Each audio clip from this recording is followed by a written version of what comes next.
Hello, everyone. Thank you for inviting me to give you this talk.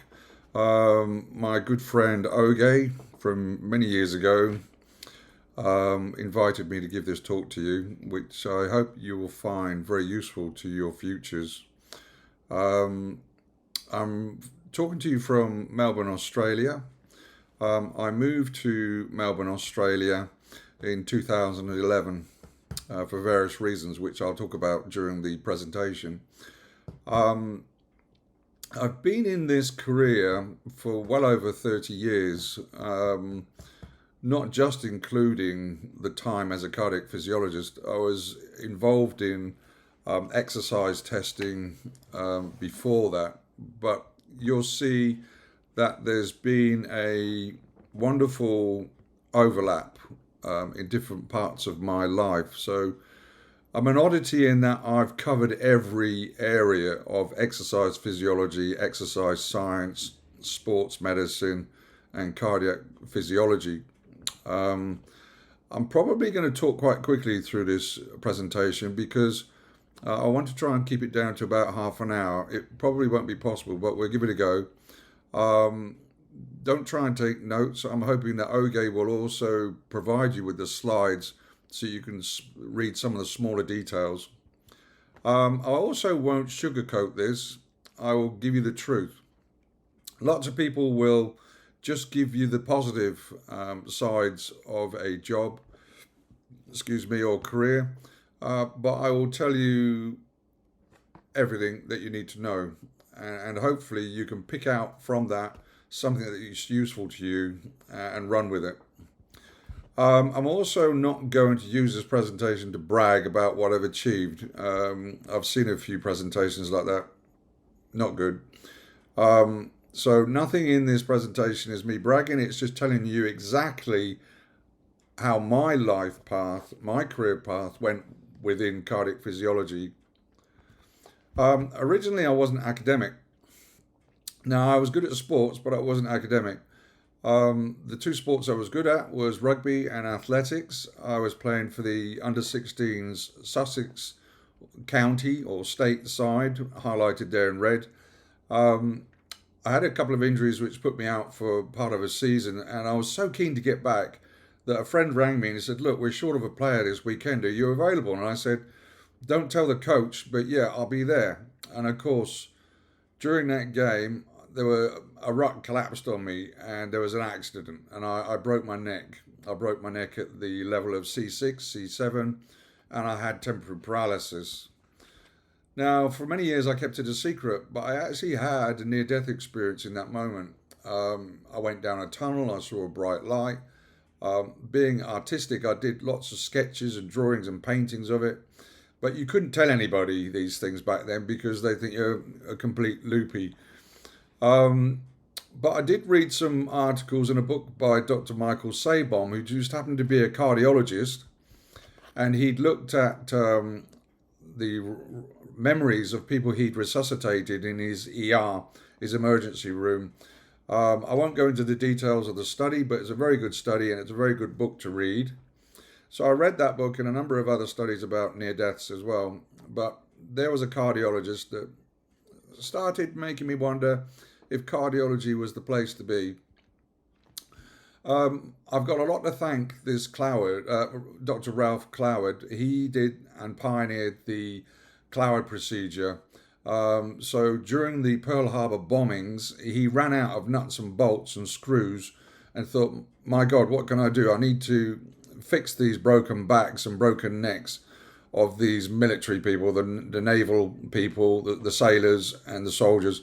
So he started using bone grafts and he harvested them from various places, but the hip was a good place to harvest some bone.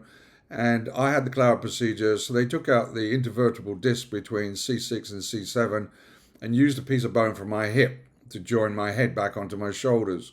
What that meant was that I didn't have any real restrictions in movement. I lost about 3 degrees of movement in my neck mobility, but I was very lucky. I spent many weeks and in hospital. I did have moments of depression. I was in a wheelchair for a while. I had to go back a whole year at high school, so I was the older guy, older boy, who must have been a bit backward because, he was now in lessons with these younger people. But I wasn't.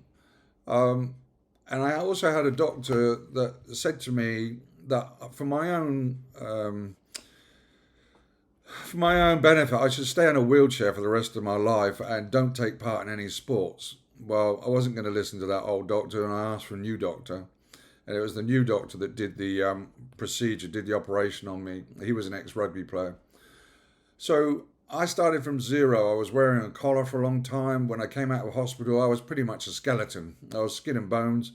But I started reading lots of books on sports medicine, muscle and fitness. A mate of mine brought me an Arnold Schwarzenegger book. I started reading that and learning about weightlifting and bodybuilding. I couldn't afford the costs of going to a gym. I mean, the membership fees, etc. I didn't come from a rich family. Mum and dad was separated, divorced, so I was living with mum, and I couldn't afford to pay for gym fees. So I thought, what the heck? I had a part-time job during the weekends, so I bought some bags of cement and some timber and some metal pegs, etc. And I made this in the backyard, and I managed to get a hold of some second-hand weights, and I started to rebuild myself. And with that came my confidence as well. So I started to rebuild my confidence, but also wasted muscle. Then I saw by chance, because I bombed out for a whole year out of school, I just couldn't do A-level physics or chemistry. It wasn't for me. And then I worked for a whole year doing odd jobs, working in a greengrocer's and a yacht chandler's. And then I saw by chance there was this physical education teacher training course at the local college. And I went to the open evening, but I was worried because I'd noticed that I'd lost some of my memory. When I broke my neck, I'd lost a bit of memory, and I lost some confidence with that too. But I managed to talk to a psychology teacher, one of the lecturers, Kate Castle, who said to me, what are you good at? And I said, well, I'm good at drawing and painting and things like that. And she said to me, sounds like you've got an iconic memory. Go away and read these books. So I read these books from Tony Buzan about mind mapping and these memory tricks, how to improve your memory, etc. So I read these books and I thought, do you know what? I could do this. So I signed up for the course. It was 2 years, and I needed to do A-level human biology, A-level psychology, but I also did a physical education teacher training certificate too. So we learned how to create lesson plans and teach kids how to play soccer or athletics, etc. And I found it really interesting. Well, it turned out that I got the best grade in the whole year. So then it opened up possibilities. So one certificate opened up doors to me possibly doing a degree. And lots of people at the time said, Lars doing a degree? No way. Well, I managed to get onto a degree program, a sports sciences program, with Bishopwater College.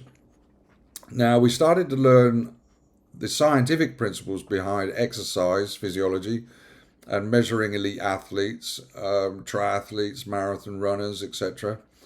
Learning about OBLA and VO2 max. But I was becoming unhappy and aware that we were being guided towards pandering to elite athletes and the rich. And I was still obsessed with paying it back. I wanted to pay it back to sick people. For a while, I thought I was going to become a physiotherapist to spinal cord injured servicemen or athletes. So I started to get unhappy with doing this degree course, and I started looking around. And by chance, somebody talked to me about doing this certificate with the American College of Sports Medicine. Now, it was a baccalaureate degree, a BA degree of a different kind, the American system. So I said, yeah, I'll do that. So I did that, correspondence, but also I had to travel to London for a week and attend lectures every day, right up until midnight sometimes. So I did this course and I managed to get qualified with the American College of Sports Medicine. During that course, I also learnt about ECGs. So we were introduced to ECGs. This all becomes relevant later on. So whilst I had this qualification, I then was able to do work as a health and fitness instructor between two leisure centres. But at the same time, I was working as a lifeguard.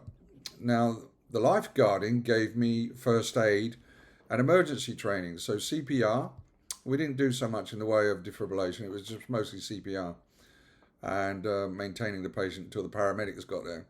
So I added that also to my skill mix. I also worked part-time with the disabled, not called the disabled today, people with learning difficulties.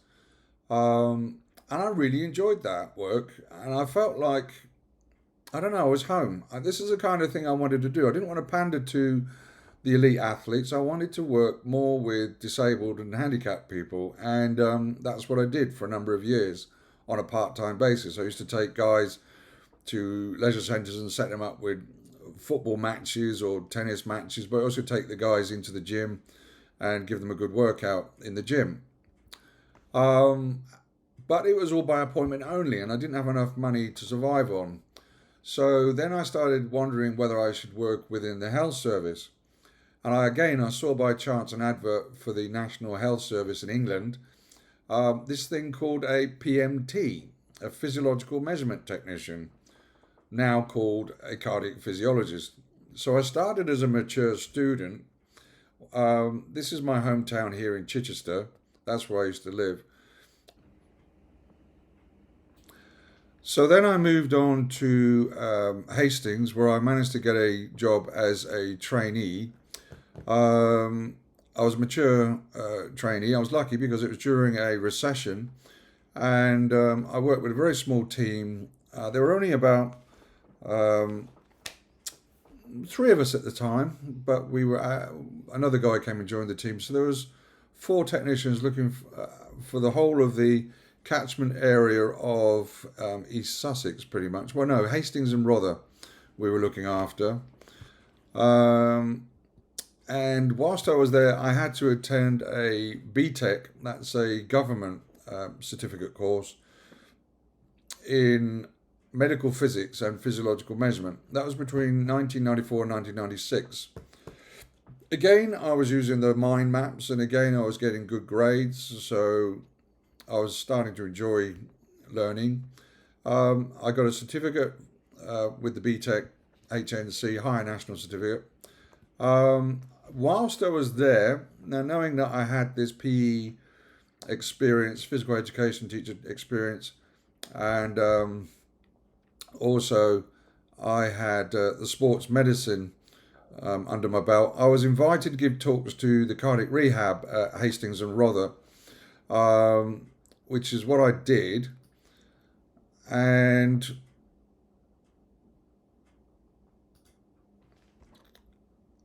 whilst I was there, I gave talks to 20 to 30 patients, and I introduced them to safe and effective exercise.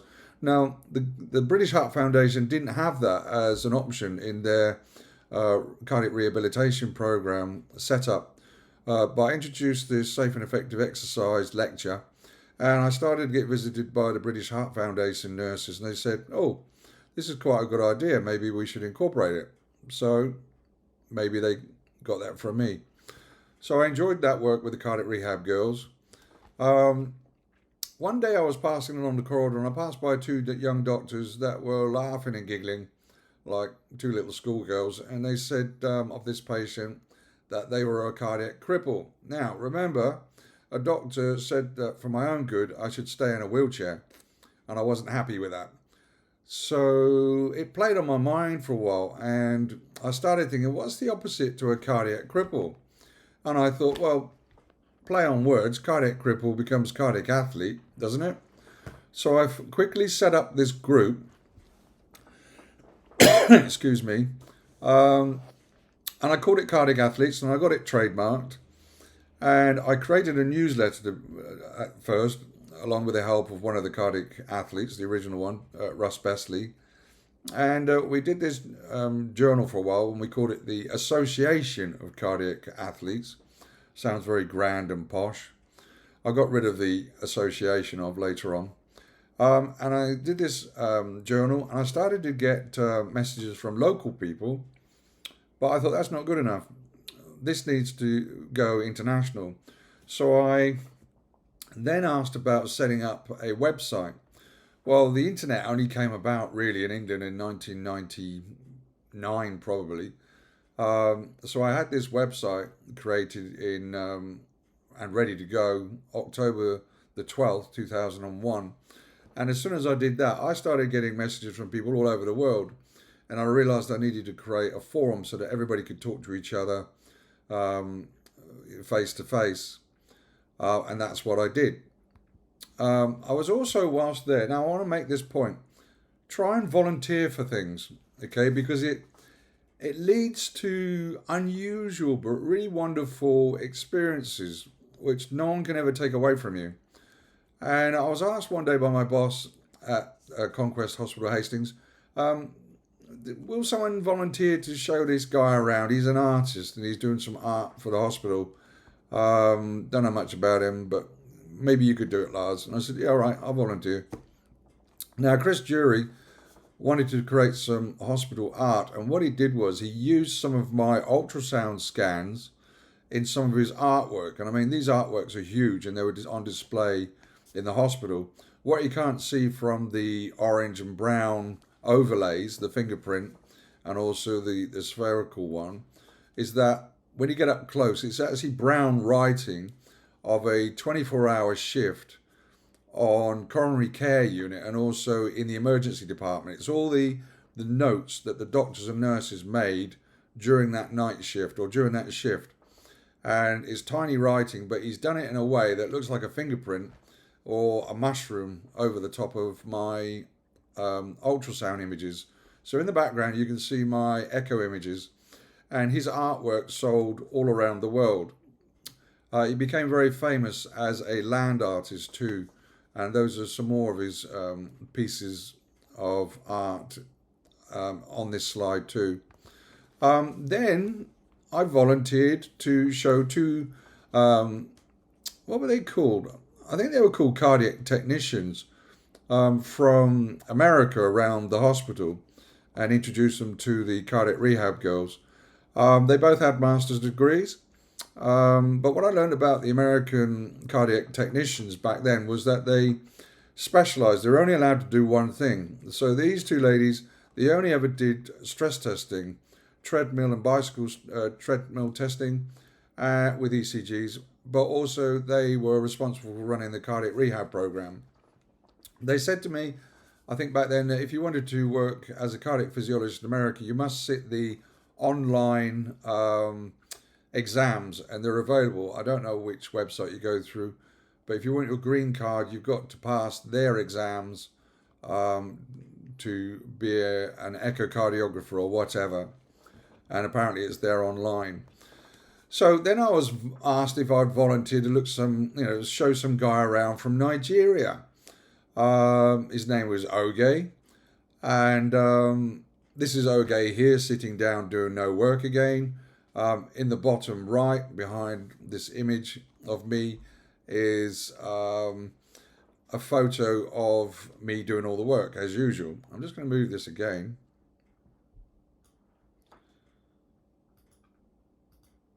So that's Oge doing nothing, that's me doing all the work.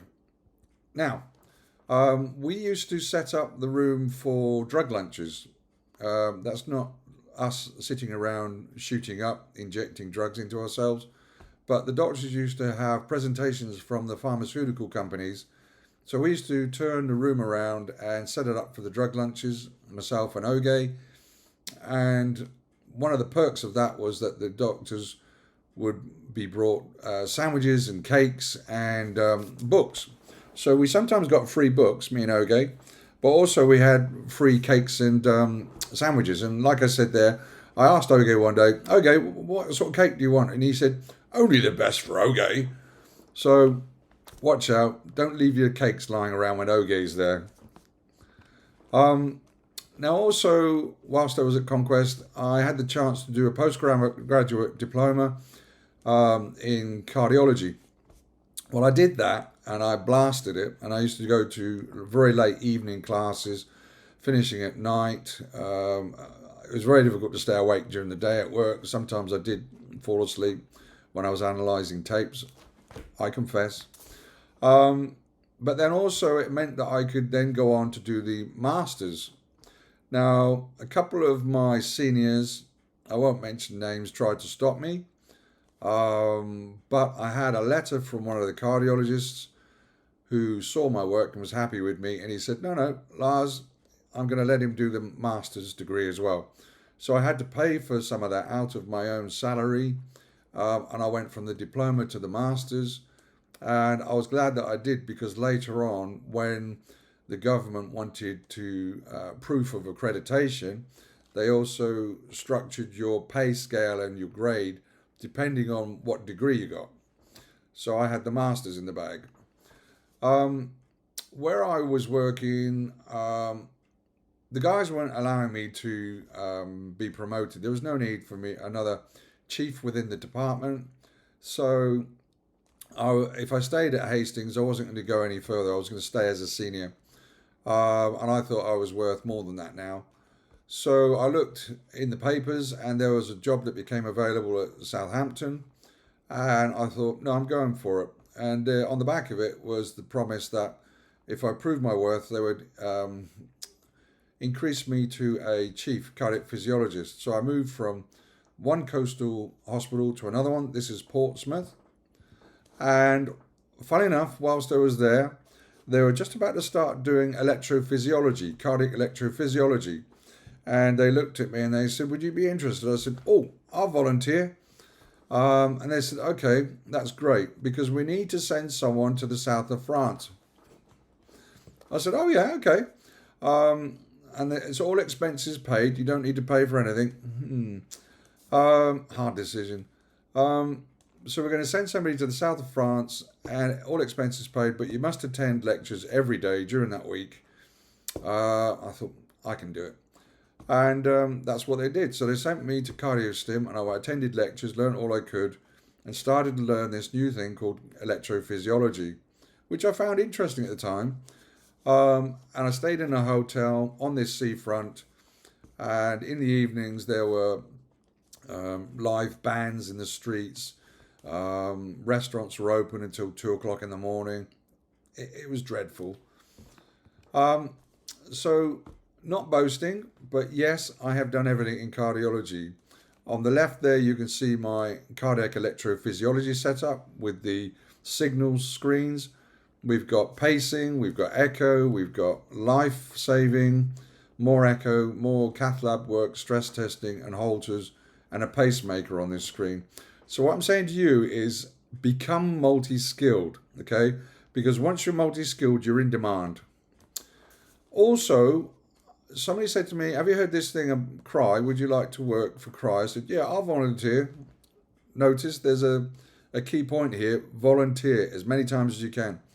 So I said, I'll volunteer. So I worked for Cry. Now, Cry is a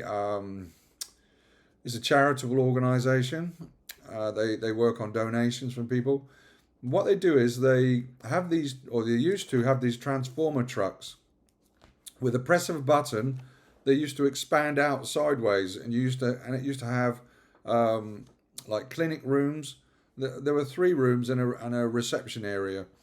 So I had the back room, I think it was, with the echo machine in it. So the echo machine stayed in the truck in the middle, but the walls expanded out so that the echo machine was still safe inside. It didn't get crushed. So I worked in the echo room at the back, and the doctor we would go around the country, and this would be advertised, and people would bring their children in, or young athletes, and we would screen them to make sure they weren't one of these that would suddenly collapse on the sports field and have a cardiac arrest and die. And there have been some high-profile incidences of that happening.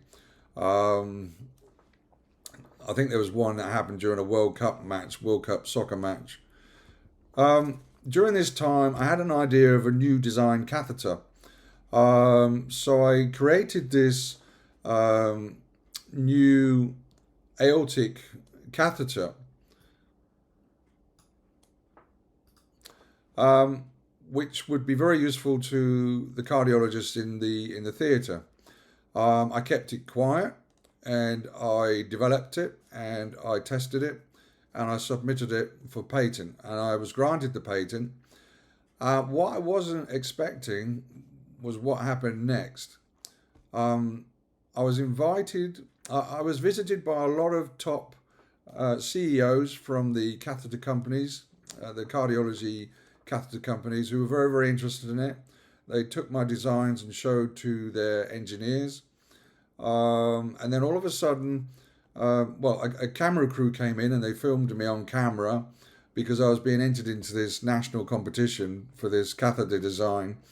And then I got a letter from, I don't know who they were, I don't know how many of them, because I really respected these guys before this happened. My bosses, the cardiologists, there were a group of them that wanted me to sign these papers to say that it belonged to them and the hospital, and that I was going to have my name removed from it, and they were going to take over full ownership of it, because they said, because I came up with this idea whilst in their employment. I said, no way. Which meant I had to then go and get a patent attorney and pay for him out of my own pocket. And he sent letters and he telephoned these people. I don't know who they are even to today. So if you're watching this, I'm not happy, but I don't know who you are. And eventually they slipped back into the shadows, but the companies started then to lose interest in me, and I was removed from that national competition. That was the first time I was left with a bad taste in my mouth. There's corruption everywhere, not just in Nigeria, there's corruption everywhere. So, they later then, there was a couple of other things that happened as well. That I was passed over in job opportunities. I was not invited to go on courses and conferences. They even tried to fabricate a case against me, which I needed to get a union rep in, and 9 months of hell. I pretty much won my case but didn't win any money. It was getting close to going to court, and we found some fabricated, falsified documents. So it was getting interesting. But they tore it up in front of me and apologized like they do, and I was free to go. Well, during those 9 months, my dad was dying, and also I had got fed up with my own country. I'd had enough. And so I started looking for a job elsewhere. Also, another thing that used to annoy me was, I won't mention names, but a particular boss used to remind me and repeat to me, it's not what you know, Lars, but who you know if you want to progress here. And to me, that stunk. I thought it was all about merit, hard work. But no, it isn't always. If you're in that kind of environment, get out. So, just before I left England, I was also offered, or it came up again, I just happened to be doing a screening session with Cry, and they said to me, look, there's the press coming in today, and they're going to do a presentation. We're going to do a presentation to the press, and we'd like you to screen some of the Olympic team for the 2012 London Olympics. I said, oh yeah, I'll do that. I'll volunteer. So I ended up scanning the judo players and the trampolinists, and that's me there standing over by the side there listening to the presentation to the press. I was also invited in 2010 to go to Harrisburg, USA, by some of the cardiac athletes group, which I helped create. So I went over to Harrisburg and met a lot of people, nice people, had a meal, and we were able to present a defib to the mayor of the fire brigade chief. In 2010, I'd pretty much had enough of England. I was on call one night and I got called out 3 times. There was a snow blizzard. You have to get to the hospital within 30 minutes, and trying to get through some of those country lanes and get to the hospital in 30 minutes, I could have died out there. And I thought, no, I've had enough. I've had enough of this country. And so I started to look at other countries, and Australia was a good possibility. Now, the thing about qualifications is it opens up doors. The more bits of paper you got, the more doors are going to open up to you. I also, at that time, belonged to every single professional body that I could afford. Some of them are free, some of them require you to pay a bit of money, a subscription or membership, and it's worth belonging to as many as you can. So I wrote to 55 hospitals in Australia. I was going to write to 100. Within 2 or 3 weeks, I had about 25 job offers. Because it required a group of people to sit down and go through all my certificates, etc., it took 18 weeks, 16 to 18 weeks. So I did lose out on some jobs, but I was very happy with being offered one in Melbourne. Now, when you provide evidence for these people, make sure that you pack it full of all your best stuff. I had to produce 2 huge folders of evidence, and you need to really make yourself look like a superhero, but don't bullshit. Make it factual, make it true. My credentials, well, obviously that's my master's, but everything else after my name are Australian societies, and I have them for various reasons. One is a license to practice in Australia. One is a license to do ultrasound scans. PICSA is a professional body which encompasses all the other, what should we say, sub-skills. But a newer one, this ACCP, is an umbrella council which it is important to have, because that means you can put pressure on government for better pay and conditions. I became a self-published author in 2014. Those are my 2 books there. My mugshot is behind here. Hi, Lars. So those are my 2 books that I wrote. They don't make a lot of money, and the money that it doesn't make me a millionaire. I plow it back into the group so I can carry on growing cardiac athletes. I also created CA ambassadors, so I make certain members of cardiac athletes ambassadors so they can then leverage for better sports cardiology coverage for the heart patient athletes. We're growing right across the world. I've even got a couple in Africa. Sianga there, he's in Zambia. We're trying to create online teams, athletic teams and cardiac athletes, cardiac rehabilitation teams, so that patients can carry on with their cardiac rehab once they've left hospital. During the COVID pandemic, again, I volunteered to test out the coverage and the PPE and the protocol for our echoes, emergency echoes. So again, volunteer, interesting experiences. Now, I know a couple of cardiac physiologists who became doctors. One of them was one of my lecturers, Mark Moynihan. He was very interested in echo and helped develop echo, I believe, around the world. But sadly, I found out he died this year in July. One of my students, Helen, not just my student, she was a student of quite a few people within the department, but going from being a student cardiac physiologist, Helen made it all the way to becoming a doctor, and she used to work for Virgin Atlantic as an air hostess, but now she works as a doctor for the same airline. So well done, Helen. There were a couple of cardiac physiologists who are lecturers in university. Benita has been massive in helping to develop echocardiography around the world. She's published many books on echo, and I recommend them if you can get hold of them. Tony Forshaw, he's also a lecturer and a specialist in echocardiography. You can find both of these people on the internet. You can find them on LinkedIn. You can find them on Facebook. and you can join their groups too.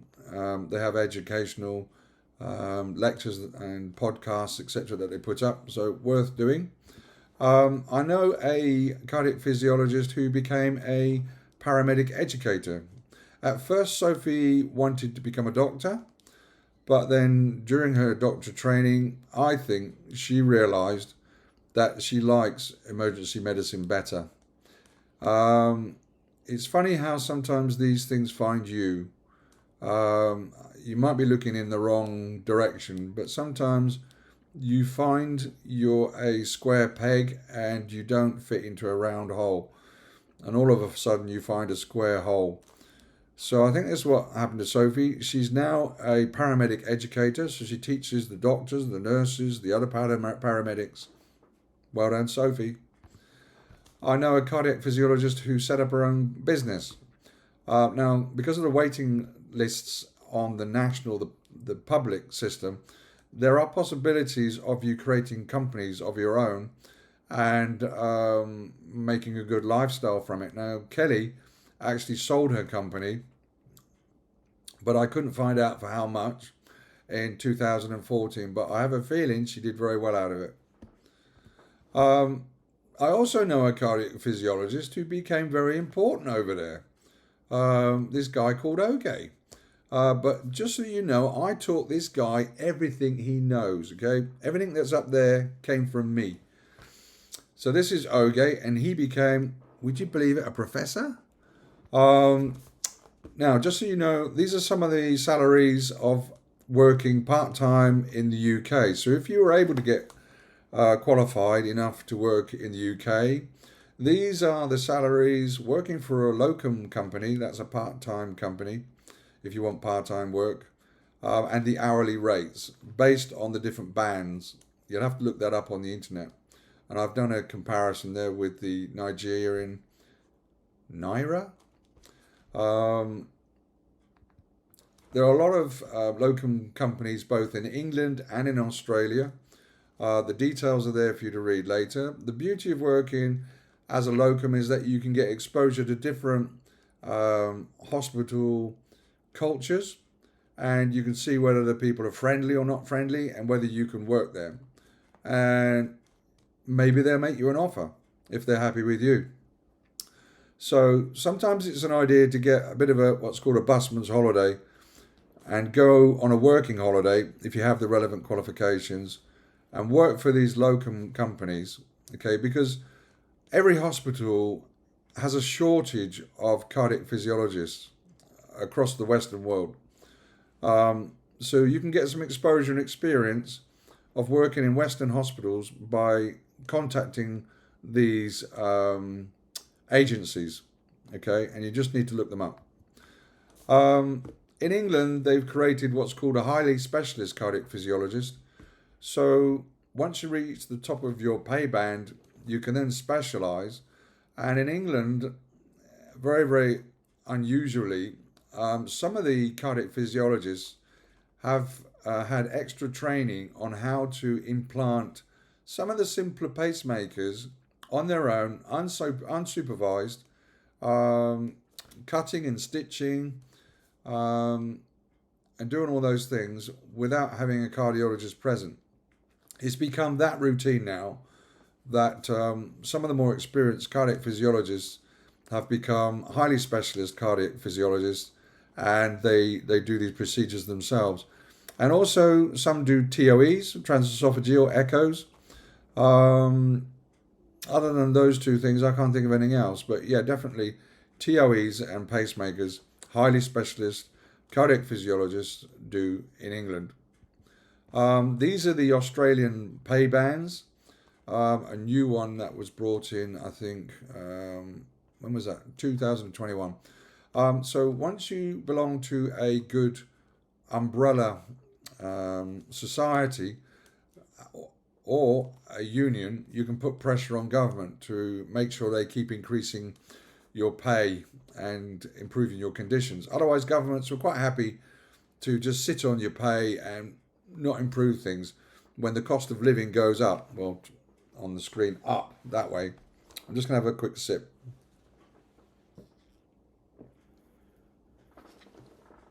My throat's getting a bit sore. So here's an example of a pay slip of a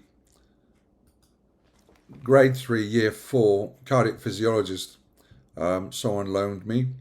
On it you'll see the emergency on call for a weekend. The weekend includes a Friday, and one call out. So there was one call out there of 3 hours, and that's the rate that you get paid for one patient emergency echo call out, but also the pay for the 3 days, the Friday, the Saturday, Sunday. But on it you have your pension taken out for your old age, and obviously there's tax which goes to pay for the government. So I hope you find that interesting. I've also included into this slide just a few costs of living. It's not all there. There's quite a few things I haven't put on there, but those are what I could quickly put together to show you. So it's not all roses. I mean, you think that the salary is really huge compared to what you're getting in Nigeria, but no. You've got to pay for all these things too. So the cost of living is high too. That's the no bullshit part of this lecture. So realize cost of living is higher here too. I know cardiac physiologists who set up their own businesses. Let me just put myself over to there. In Holter analysis and remotely looking after pacemakers, which you can do now with the technology. People have these modules beside their bed at home. They walk past them with their pacemakers. The pacemaker sends a message via the module down the telephone to your computer screen. And you could be anywhere in the world, sitting at your laptop, sitting at home. I know of one person who wanted to set up this on their yacht and sail around in their yacht and look after people's pacemakers. Obviously, if there's a problem, you need to then phone for them to go into hospital and get checked out.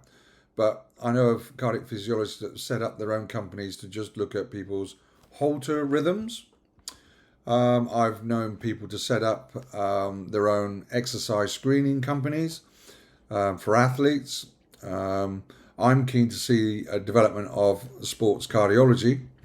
Now, you've got to decide whether you work in the private or the public, or whether you work part-time in both. I myself was totally against working in the private sector. That may be one of my biggest mistakes. The pay is more, but you also have to take care of your own tax, and you also have to take care of your own pension provision for old age. All that's taken care of you if you work in the public sector. A group of cardiac physiologists I know set up their own company, and then invited cardiologists to come and work for them and paid them. They used to set up the clinics, the private clinics, and then pay the cardiologists. So kind of working in reverse. I won't obscure those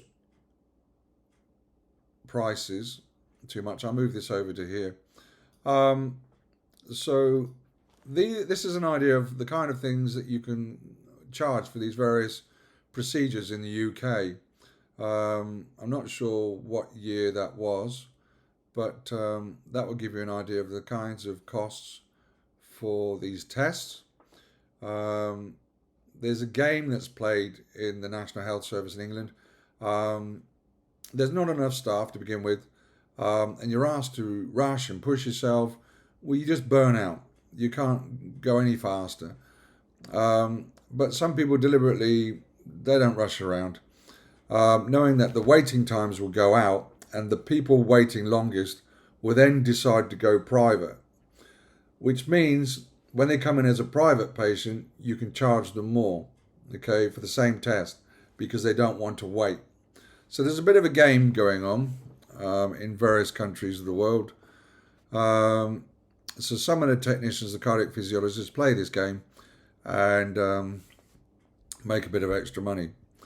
Now, yourselves, I'll just move this again. You have to decide whether you stay or whether you go. The grass is always greener on the other side, like the old adage. But is it? I mean, you could stay and you could become a country hero. Like I said, there's corruption everywhere. Okay, you've just got to deal with it. The problem with you coming to maybe the first world country is that you'll be taken advantage of. Without a doubt. They think that they can get the same qualifications for less money. Okay, they always do, these managers.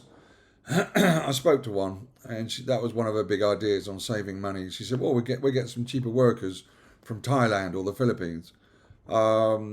These money-minded people, that's how their brains are wired. So you've got to be aware of that. They're going to try and entice you over to work for less pay, but with the same qualifications, same knowledge, same experience. So just be aware of that. You will be taken advantage of, but then use that to your advantage. You can stay and become a pioneer for your own company. Now you've got a beautiful company. You've got a beautiful country there. Fantastic. Look at that. Lush green. Vegetation grows everywhere. A high population, all crammed into small areas, and poverty everywhere. You could stay and try and develop things, okay? And that would be admirable. Get qualified, then get creative. That's my suggestion to you. Get the qualifications and then start thinking, how can I set up my own little business on the side? All right?